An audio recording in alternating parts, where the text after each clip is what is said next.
প্রতিদিনের খাদ্য তালিকায় টক ঝাল কিংবা মিষ্টির ভারসাম্য বজায় রাখতে চিনির ব্যবহার অপরিহার্য।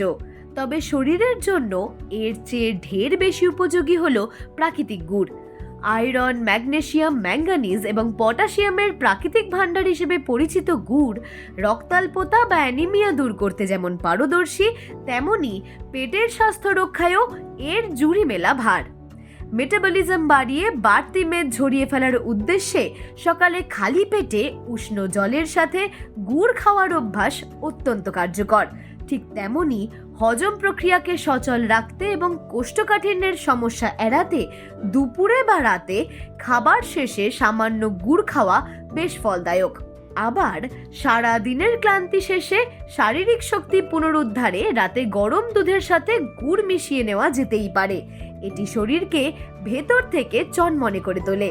তবে স্বাস্থ্যকর বিকল্প হলেও গুড়ে কার্বোহাইড্রেট ও গ্লুকোজ থাকে, যার কারণে ডায়াবেটিস রোগীদের ক্ষেত্রে এটি রক্তে শর্করার মাত্রা বাড়িয়ে দিতে পারে।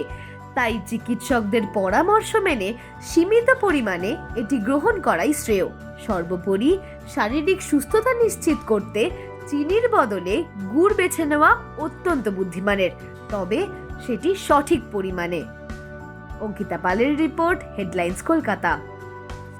আনন্দ আর ভালোবাসার দীপ্তিতে গড়া সমুজ্জ্বল পরমা, ঠিক তোমারই মতো। শ্যাম সুন্দর কোম্পানি জুয়েলার্স, আগরতলা, উদয়পুর, ধর্মনগর, কলকাতা।